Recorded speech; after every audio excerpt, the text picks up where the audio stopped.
Today I will be sharing with you what blocks to buy and what blocks to use. Now there are a lot of different shapes of blocks out there now. Before it's just the good old rectangular ones. Now there is I've seen a half circular one, like a half sphere, kind of like a half sphere, or like a circle kind of chopped in half.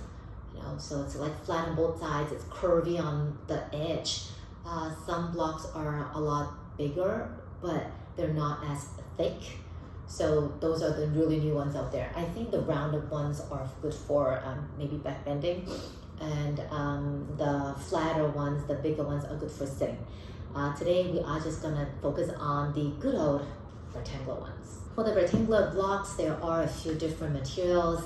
We have the cork, we have the foam, but this is really sturdy as well. And there is another one which I thought I had, but then I can't find it. I don't know where it's gone. It's foam, but it's really soft, spongy, and very, very light. So those three different materials and weights and all those stuff. So for me, when would I use what? Generally speaking, if I want to put my entire body weight on it and really feel its support, I will choose a cork block. So let's say I want to maybe stand on it just to, I don't know, give a little bit of a challenge balancing. If I want to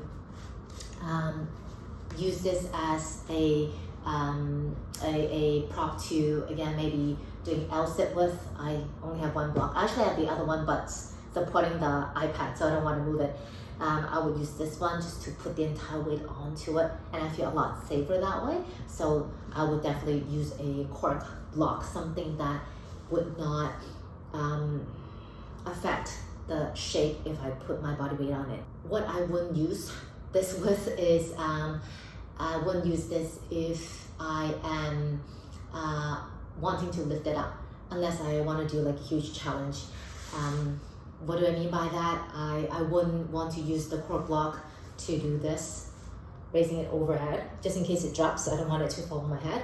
Or I don't want, this might not be the best choice, to do like the dolphin, and then lifting into a down dog one, again, because this is the heaviest block, so I don't want to use this. And also I would not want to use this to support my my body weight on, let's say, bridge or fish. So bridge pose, definitely not, because aside from it being very, very solid, I think the worst part of it is the edge is actually quite sharp. It's quite rigid. So if I support my body with a cork block, it feels like the edge of the block is actually cutting into my lower back. It doesn't feel comfortable at all. Another kind of shape that I do not want to use a very, very hard block is, let's say, I needed to support my body weight, but actually I want eventually for the body to sink down towards the floor. Most popular shape would be pigeon. So sometimes it would be good to place a prop underneath the butt. So for people who feels a little bit too much to sink all the way down, for this shape, I actually don't want to put this kind of block underneath the buttock, because I do want the body, the hips in particular, to eventually come all the way down to the floor. So when I do poses like this, or maybe even just sitting like that, I would choose something softer.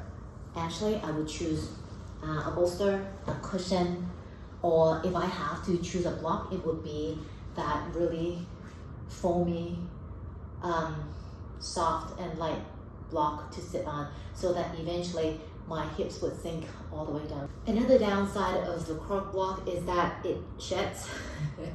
After a while, you start to see all these flakes, tan, brown flakes on the mat, and that's because this guy actually sheds. This one, the other one, is the foam block, but actually, as you can hear, it's really sturdy, okay? A lot of support. So I would actually use this the same way as I would use the cork block, okay? Again, can fully trust it when I stand on it, when I put weight on it. So it kind of shares a lot of common goodness amongst these two. But for this one, I don't mind to have it supporting my body. Let's say the bridge pose or the fish pose, I don't mind using this one simply because it's softer and the edge is softer than the cork one. So when I place this block under my lower back, it actually feels quite good.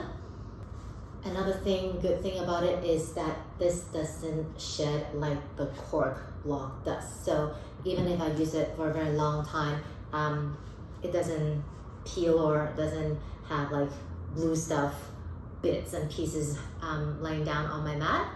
But then downside of it is, I don't know if you can actually see, so you can see bite marks.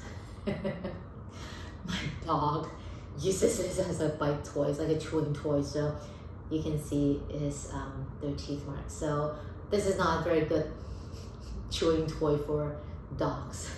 The third block is the one that I do not have. It's a really light and spongy one.